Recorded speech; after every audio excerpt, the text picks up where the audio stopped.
Mhm. Hi, Yeah. Anel. Good to have you this Hello. afternoon. Can you tell me about Mhm. yourself and your work as an organizer? Yeah, for sure. I guess I'll just introduce myself as well really quickly. I'm Ienelle. I use she, her pronouns. Yeah, and I'm a community organizer and an activist. Um, and yeah, I think majority um of my work is really tied to the National Democratic Movement in the Philippines. And that's pretty much where I started as well. I started being organized in the youth sector, specifically under the organization Anak Bayan, BC, which means Youth of the Nation. Yeah. But yeah, basically, right now I'm very involved with more local organizing things, specifically with the group Students and Workers United, or SWU for short. It's a cute acronym, but and yeah, it's still very much connected to the organizing I do. Um, like yeah, very connected to the National Democratic Movement in the Philippines. So still very much focused on the issues going on in the Philippines, but also addressing any concerns that the Filipino community here in Victoria have. Um, and yeah, like a lot of those are very much connected to labor organizing as well, specifically like migrant organizing. Um, yeah, it's basically Filipinos are like one of the largest diasporas in the world. So I'm pretty sure, or at least majority of workplaces, I can speak like here in Victoria, there's definitely a lot of Filipinos. Even in UVic, um, I know a couple people in Mystic Market that work that are Filipino and work there. And yeah, so really getting to know the community and what issues they face and addressing it in any way we can. And yeah, still like emphasizing that their issues are interconnected with the issues we face back in the homeland, back in the Philippines. Because yeah, you can't really separate the two. Um, yeah, we migrate for a reason. Yeah, so about Mhm. this migration, do you think it involves fighting for worker rights by any chance? Yeah, 100%. It's very much connected. Yeah, because without, like proper access to resources and also safety, um, migrants are very heavily exploited. They're, yeah, I don't know how else to say it, but um, mhm, yeah, we're very much connected. Hmm. Yeah, imagine like the migrant experience for working Mhm, here would be challenging, especially if there's a lot more than just going to another place, right? You have to like exactly. deal with the obstacles that come here too. Yeah, exactly. Because you're going to a whole new country, basically. And sometimes, majority of the time, you have to know uh, the language of the country you're moving to, which is mostly like English, at least. So, yeah, yeah, a lot of barriers that migrant workers face. Hmm. So, let's talk a little bit more about you. What's your peak experience and why it matters to Mhm. you in a way? I guess for me personally, um, one of my peak experience as an organizer actually happened very recently. Is yeah, being able to unionize my workplace. And obviously that wasn't just me, that was a collective effort with me and my coworkers. And yeah, we were successful in organizing our workplace. We work for Thrifty Foods Liquor, which is owned by Sobeys. And I don't know if you've seen the news around Sobeys, but basically Sobeys is a $1 billion company, and they're very known for their union busting. They're not the nicest company, which we know majority of them really aren't, Hmm. especially if they're $1 billion. Yeah. Yeah. Don't imagine they treat Um, workers nicely. oh yeah, not at all. Yeah, there's more like because it's still an ongoing process. We're still working towards our collective bargaining. Still working on getting that agreement. Um, so there's some things that I don't know if I can share, but even like getting towards that step of having um majority of my coworkers sign a card, um, and then for it to pass is, yeah, it feels really nice. Because it's also just like I've never done that before. Like I've worked in a few workplaces where it's already unionized. So I've already been exposed to what unions are, um, like what they do and how important they are.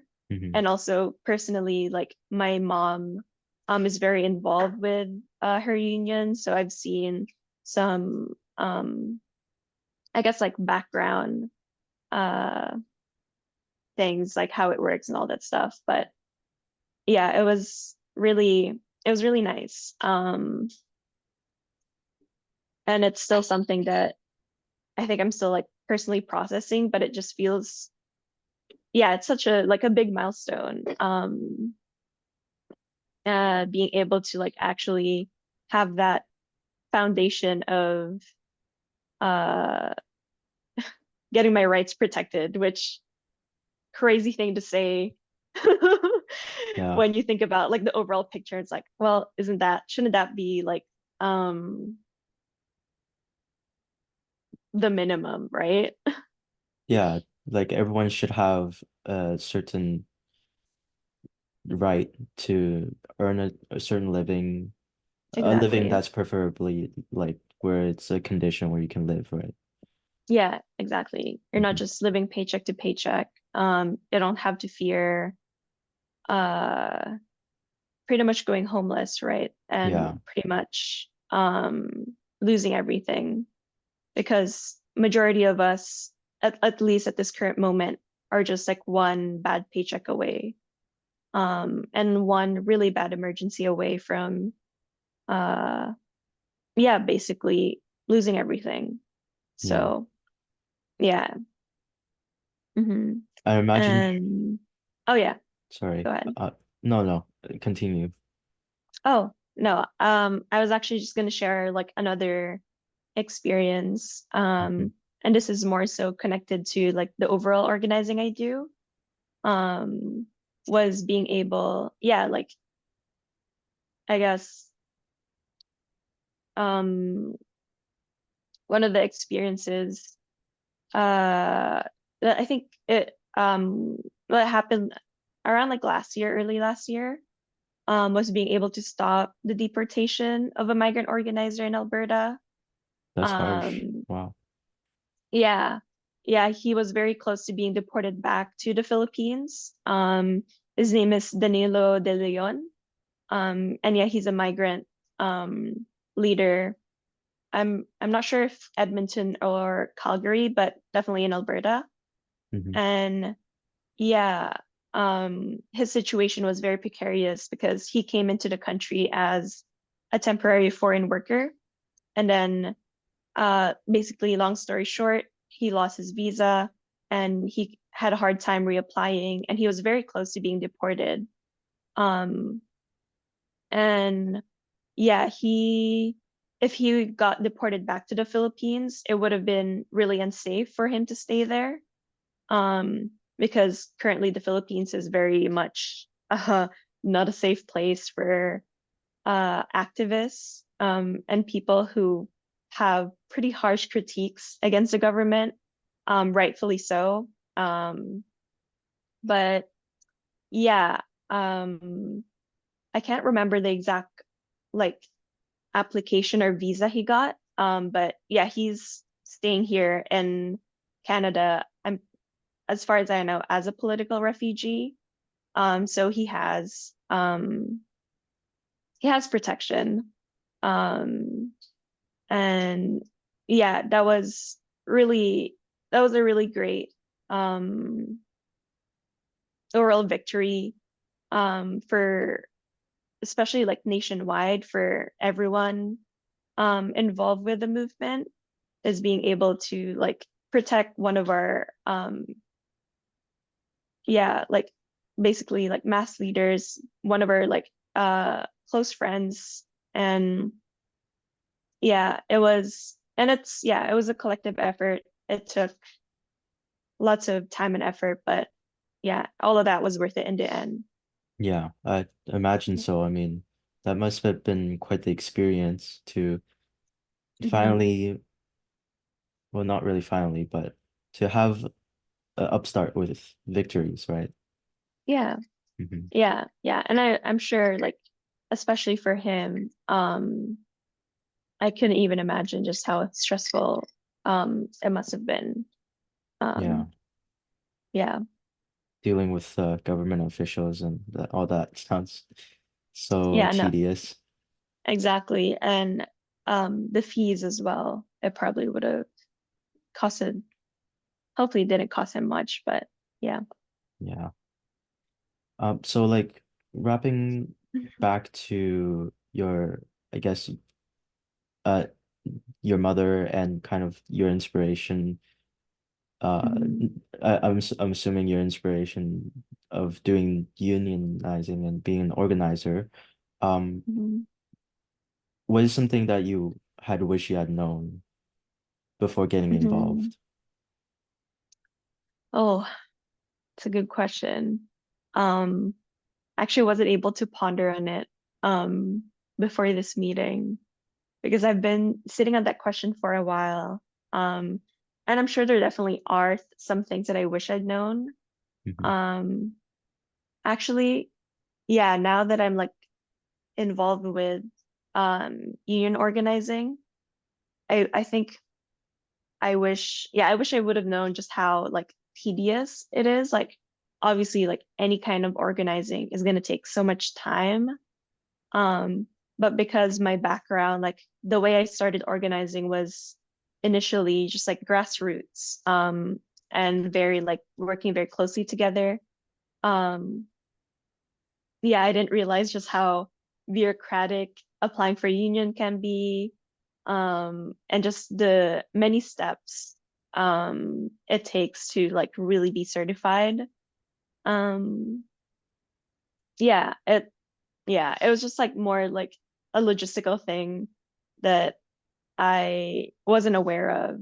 Um, because from the outside, a lot of people just like basically propagate ideas of like union being very helpful, which are all true.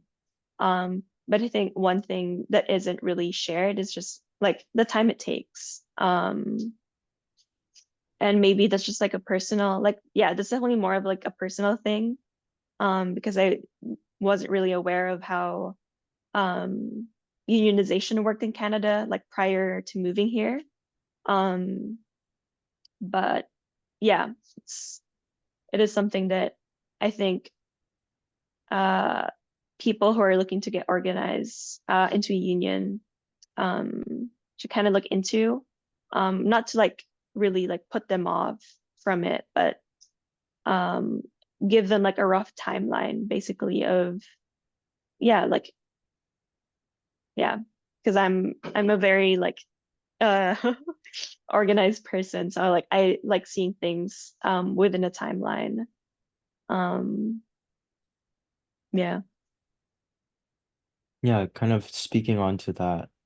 Was there like a person or kind of organization that kind of helped you to continue the work despite the tediousness and all the Mhm. learning curves that you had to go through?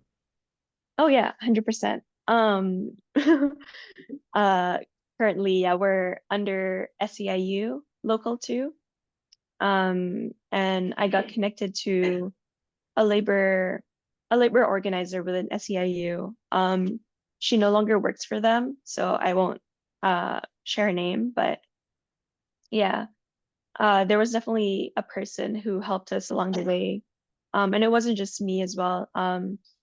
It was me and another coworker, Misha, who were really like on top of uh talking to our coworkers about the union, like yeah.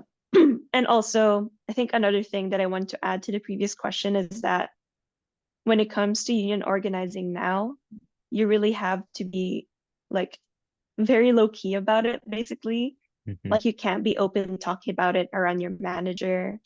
Um, and yeah, you like it has to be very secretive, basically. Um, and I kind of knew how bad union busing has gotten like up to this point, but yeah, I didn't realize until like actually going through it, just like how bad it is. Because yeah, there was a few points where um I think our manager kind of knew. But yeah, it was we were successful in the end, so it was still pretty good.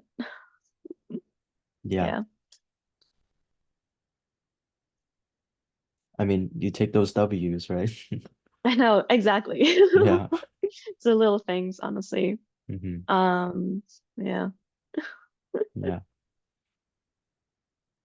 And I know we didn't really talk about this, but um Mhm.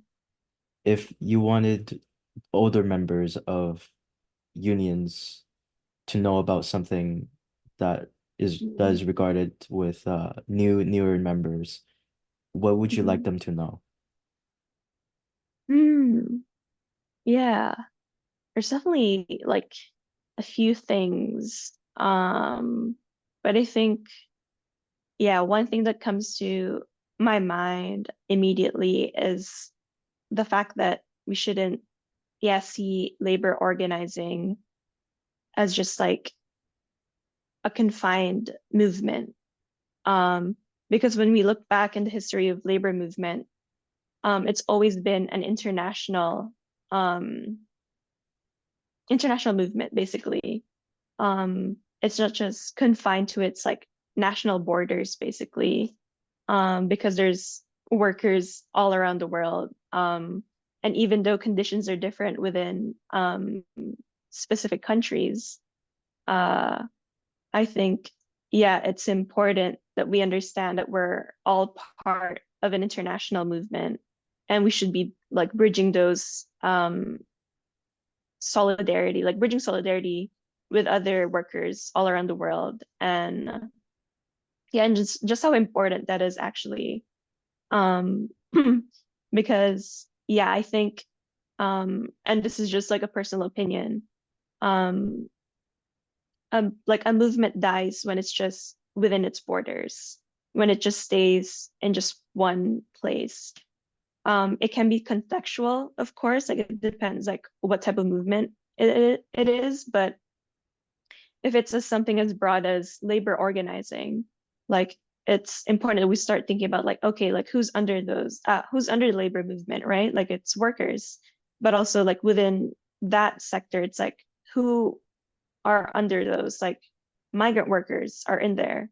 Um, so yeah, like understanding that there's there's so much to the movement than just um nationwide, basically. You can really um I think yeah, like besides meeting really cool people, um, like other labor organizers outside of, let's just say, Canada, you can really learn from them as well. Yeah. I think that's a really good point to bring up is how Hmm. universal union, like the idea of unions are actually around the Hmm. world, right? Because I imagine not only a certain country suffers from like worker injustice. And I think, Yeah, exactly. yeah, I think that's a really good point. Thank you. Yeah. So, Yeah, because then mhm, sorry, I just wanted to add like mhm. um yes, in other parts of the world, um, unions are still very much,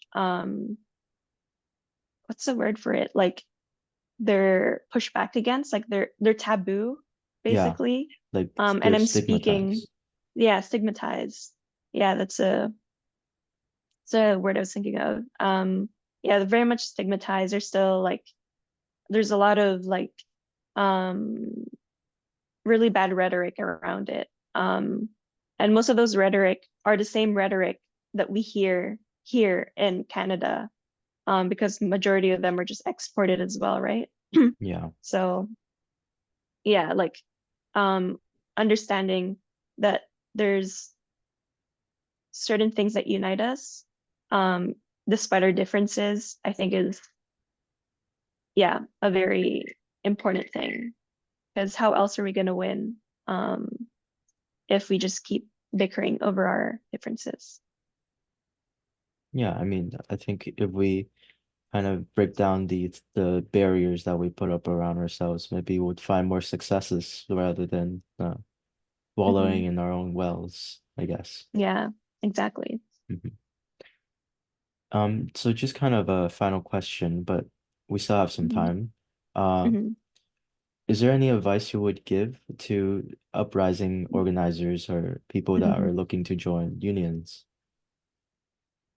Um, mm, yes, there is. I think, yeah, especially now with everything going on, and I think it's very easy for people, and especially like people our age, to feel really defeated. Hmm. Um, it's very easy to just look at everything happening, especially on our phones, and just see how much grief, how much, just how horrible it is worldwide, not even just, yeah, not just in Canada. Um, and I think, yeah, my main advice in terms of like combating against that like feeling of just like despair and wanting to just like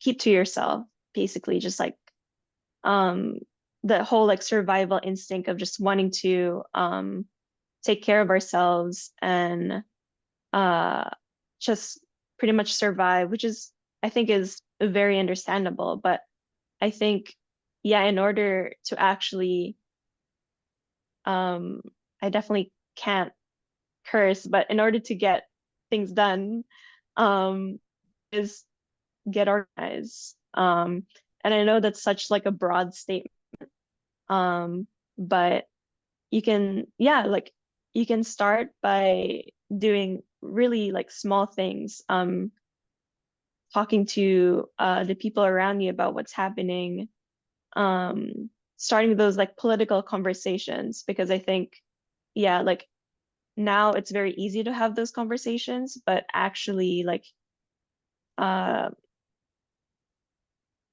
yeah, like basically not ignoring everything happening around us and just being like and accepting that it's the norm, basically like ensuring that we have those hard conversations, and yeah, also like genuinely just like joining an organization, um whether it is like a nonprofit or whatever, like getting starting towards like getting your workplace unionized. I think yeah, it's important that we also become part of a collective, um, because yeah, we really won't get anything done if we try to do it all ourselves. And yeah, and I'm speaking as a grassroots organizer myself. Um, I definitely see more um more power and more importance in joining those like grassroots organization, um and building our collective power from the ground up, um and ensuring that we're um listening to the issues and the problems of every of our community, and not just siloing ourselves into like academic corners, or yeah, just going on and on about um, certain things. But yeah, I don't know if that makes sense, but mhm, Yeah, I think it makes sense to me because mhm. I think it's really important to contribute back to society after you've learned certain Yeah, things. exactly. And that's like a really nice way to contribute back to Hmm. society because a lot of Hmm. people don't really recognize that we all struggle. Like, and that's Hmm. not like something that's arbitrary, but it's actually something that we all experience, on a day-to-day basis. And I think that's really good because then that way Hmm. we have something we have in common. We all have in common is the fact that we have to struggle, Yeah, right? exactly. Yeah, struggling is a part of life. Mhm. Sometimes it's so easy for us to push back against that because struggling is hard. Um, but knowing that, yeah, like if we're gonna struggle together. So yeah, it sounds kind of corny, but I mean, it's the truth, right? Like Yeah. we wouldn't be where we are now if humans didn't struggle throughout history. And yeah, and I think I just wanted to add like even if let's say like you don't know anything about labor organizing, you don't know anything about how to organize, I think pushing past or like challenging yourself to still join is a very important step because especially when you join a grassroots organization, majority of us are doing it for the first time or have learned skills throughout the time we've been organizing, and we teach each other.